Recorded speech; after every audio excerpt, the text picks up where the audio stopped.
Hello and welcome to News Now on TV360. I'm Thelma Okoro. At least 8 persons have been confirmed dead in a fresh outbreak of meningitis in Katsina State, northwest Nigeria. According to the Director of Primary Health Care in the local government area, 16 cases have been recorded in the new outbreak with 8 deaths. Nasiru Mani says the government has deployed a surveillance team to the affected areas identified as Mayadua and Daura to curb the outbreak of the disease. The number of people killed from the current meningitis outbreak in Nigeria is currently over 800. Last month, Nigeria's Minister of Health, Isaac Adewale, said the government has approved a house-to-house search to identify those afflicted with meningitis. The Nigerian army has foiled an attempted suicide bomb attack in Maiduguri, Borno State, northeast Nigeria. According to the National Emergency Management Agency, NEMA, 3 suicide bombers were killed in the failed attack. They were shot while attempting to infiltrate a military checkpoint along Muna Garage in Maiduguri. However, one security official was injured in that incident. The Supreme Court has adjourned ruling in the PDP leadership crisis till May 25, 2017. The intervention of the Apex Court followed an appeal filed by Ali Modu Sheriff, whom a federal high court had declared as the authentic chairman of the PDP.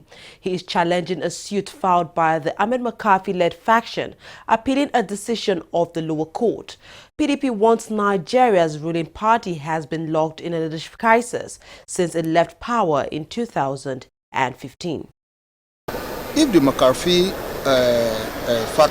faction feels strongly about appealing, they can take out appeal in their name. Nobody is saying they cannot do so, but you cannot use the party.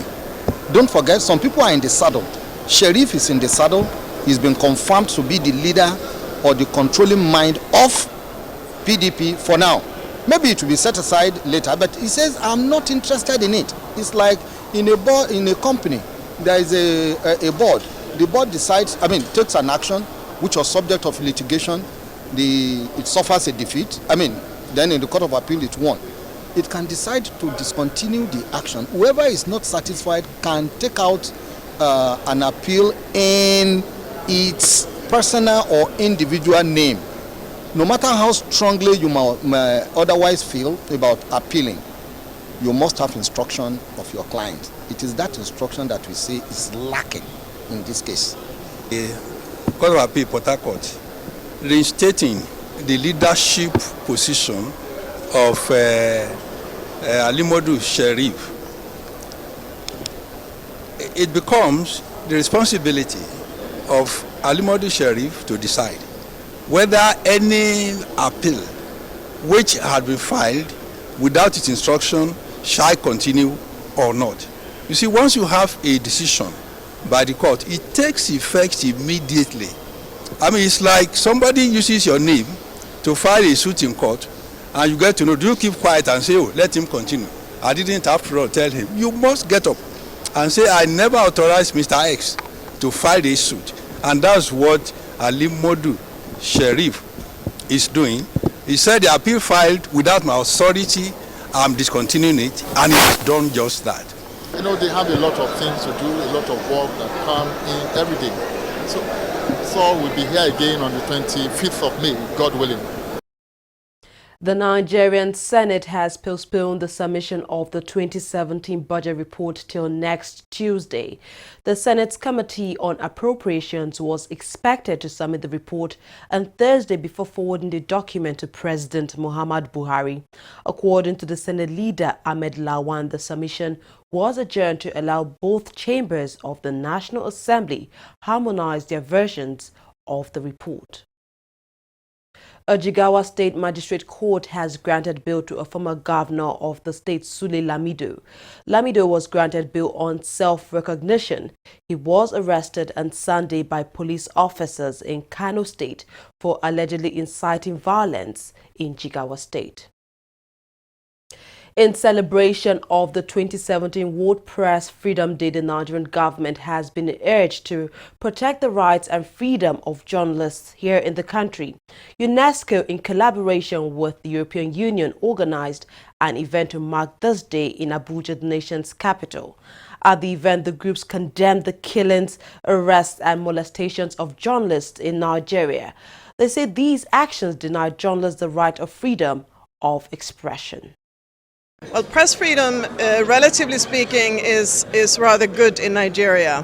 There are, however, worrying incidents of breach of press freedom, and journalists are being killed, journalists are being arrested, and we very much think that the state should protect the freedom of the press freedom, the freedom of expression and information in this country. Sadly, between last year and this year, in the ranking of world journalists, Nigeria fell in the ranking by Reporters Without Borders. Yes, some people say it's a CSO, but it's important because that's how we measure how we are doing.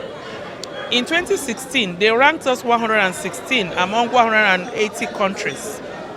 But today, they're ahead of this World Press Freedom Day. They are ranking us 122. That means we fell. And to us, it's not surprising. The arrests are becoming too many. The harassments are becoming too many. Nigeria is not doing badly when it comes to the freedom of expression, freedom of information, and that they've been able to give chance to the journalists to really enjoy their freedom. But I feel we can do more. The Nigerian government needs to do more. We need to engage them. Because just a recent time in Bayelsa, we heard of the killing of a radio journalist that was just sleeping in his house and he was killed. And we believe that the government should be able to bring the perpetrators into book. They should be able to bring these people that are killing the journalists in the course of doing their profession. They should be able to bring them, they should be able to bring them to book. Who are the people killing them? Why are they killing them? Because these are the people who give voice to the voiceless. And we cannot just allow this to continue. In the same vein, practicing journalists in the country have been urged to always uphold the sanctity of the profession.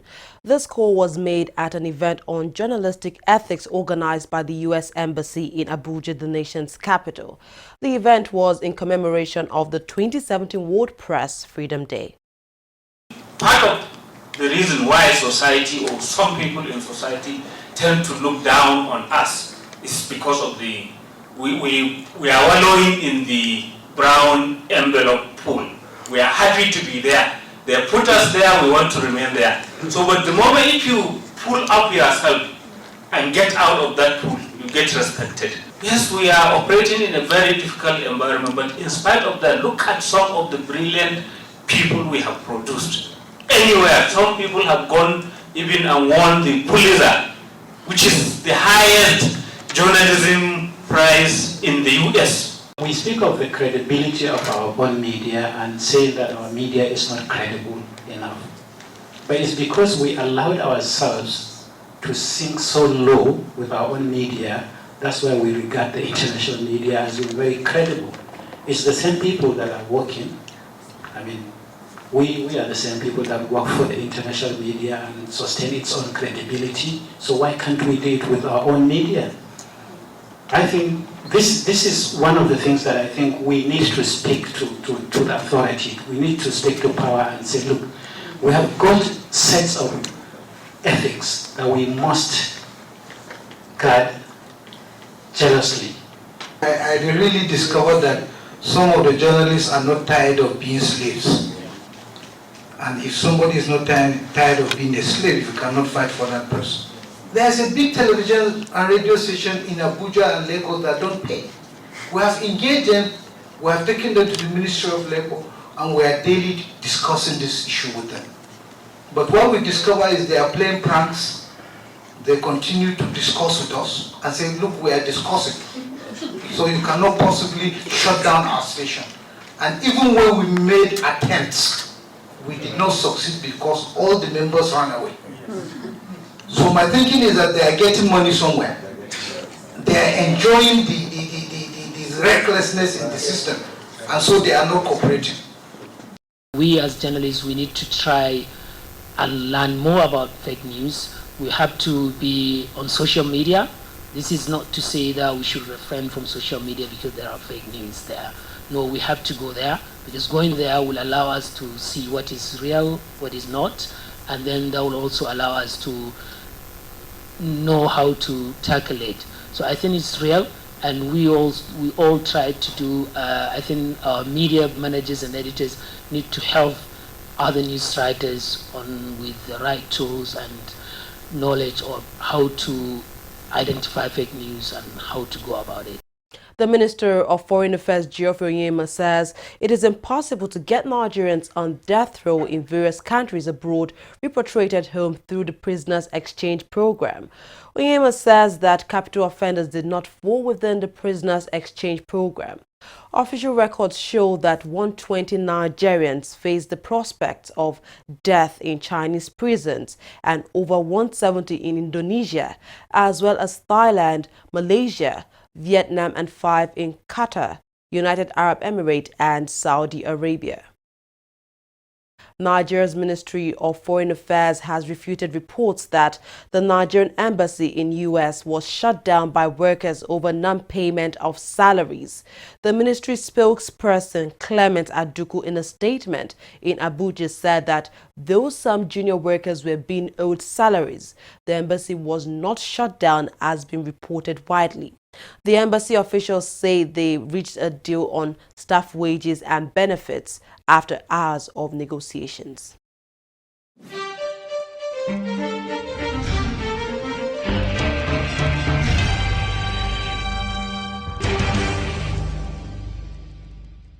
Corruption not in my country. That was a very good business. Yeah. The furniture you brought was very perfect. But that's how we roll. Let me do you receipts. Yeah. How much was it again? 1 million naira. Okay, write 2.5. Mbano. The deal was for 1 million naira now. Okay, write 3 million. I'll give you 500. Oh no, I just do business like that now. Yeah. Hey, that can give me back my check. Let me go and look for someone that understand business. Take. Your loss. It is only for incorruptible customers. What are you talking? Now get out. What kind of this? You will just die. No, you will die. That is the door. Now get out from here. Rubbish. Look, my people. Make we only add money for original invoice price.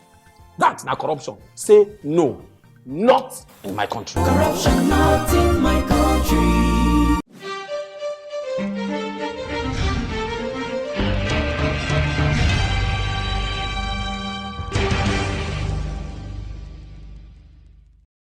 Glad to have you back. Up next is Business News with Fidelia Aguncha. Thank you, Thelma.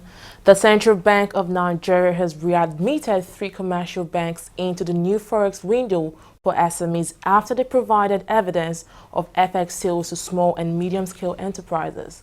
The banks readmitted are Guaranty Trust Bank, First Bank, and United Bank of Africa. The Apex Bank on Tuesday suspended 14 banks from participating in the new SME windows after reports that they made it difficult for small firms to have access to foreign exchange. The Central Bank of Nigeria has lifted the restriction on 41 items listed as ineligible for foreign exchange. It says importers of items classified as not valid for forex with transaction value of $20,000 and below per quarter shall now qualify for allocation of foreign exchange. The lifting of the ban comes a few days after Vice President Yemi Osinbajo revealed that the government was working with the Apex Bank to replace the banned items. Nigeria's debit profile has risen by approximately 5.4 trillion naira since May 2015. According to the Debt Management Office, Nigeria's debt profile stood at approximately 12.12 trillion naira as at June 2015. Now on Thursday, the National Bureau of Statistics stated that in 2016, the country's foreign debt stood at $11.41 billion, while its domestic debt stood at 14.2 trillion naira, all amounting to 17.5 trillion naira. The figures were largely affected by foreign exchange rate and increased government borrowing to get the nation out of recession. Oil fell to its lowest since late November as concerns over rising global supply wipes out most of the gains made since OPEC announced its first supply cut in 8 years. Brent crude futures plunged below $50 a barrel for the first time since late March to trade at $49.69 a barrel, while U.S. crude fell 92 cents to trade at $46.90 a barrel. Now, according to analysts, the break below $50 a barrel will likely prove that OPEC is widely expected to extend its supply deal at its meeting on May 25th beyond June expiry date. That's all on business. More stories coming up. Don't go away.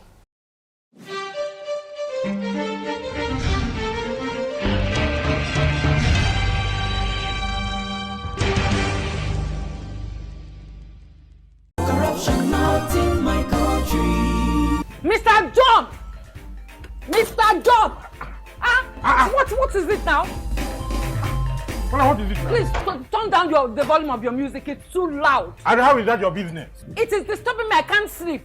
And the same way you are disturbing my right to good music and where I enjoy it. Eh? What's wrong with you? Is there another person complaining? Maybe we thought that you have lost your mind. Are you having a party? I'm just respecting you, sir. You remember I've paid my husband too. You will not understand why we are complaining because you do not care about other people except yourself.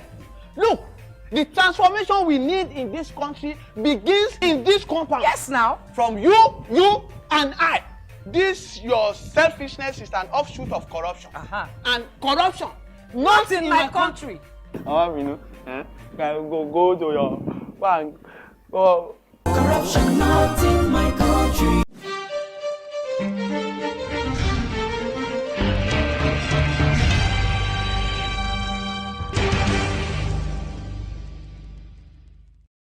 Somalia's security forces have shot dead a 31-year-old government minister after mistaking him for a militant Islamist. According to officials, the minister, Abbas Abdullahi, was killed in his vehicle near the presidential palace in the capital, Mogadishu. The president cut short his visit to Ethiopia following Sheikh's killing. He grew up in a refugee camp and became Somalia's youngest member of parliament in November last year and a minister in February this year. President Robert Mugabe of Zimbabwe says his country is the most highly developed country in Africa after South Africa, putting the country ahead of Nigeria and Egypt. Speaking at the World Economic Forum on Africa in Durban, the 93-year-old president said no other country has the level of development seen in Zimbabwe. He added that the economy was improving and denied that the country was in a fragile state.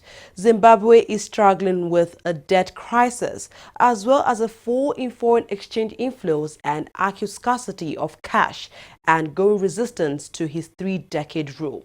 Critics have accused Mugabe of wrecking one of Africa's most promising economies and causing unemployment in the country. Moving on to sports stories now, Nigeria's Super Eagles have maintained their position in the latest FIFA World Ranking. The Eagles were stuck on 40th position following inactivity in the past month. Egypt remained Africa's top team, with Senegal and Cameroon remaining second and third respectively. Elsewhere in the ranking, everything was unchanged as Brazil continued to lead the way in the tournament. Former England youth international and Chelsea defender Ola Aina is hoping to commit his international future from England to Nigeria. The young defender is reportedly applying to FIFA to effect the switch between both countries. The 20-year-old, who was born in England and has represented the country at under-16 and under-20 levels, is eligible to play for the Super Eagles, but he must get FIFA approval first before that can happen. He trained with General Rowe's team when they were in London during the international window in March. Boxing heavyweight champion Anthony Joshua could be stripped of one of his newly won belts before his next fight because of a rematch clause with Vladimir Klitschko. Joshua added IBO and WBA super world heavyweight belts to the IBF belts that he already held by knocking out the Ukrainian last week. But now he could have to give up the IBF title just as Tyson Fury did after defeating Klitschko, because the federation has a mandatory challenger who he must fight next. That's it on News Now. Thank you very much for watching. I'm Thelma Okoro.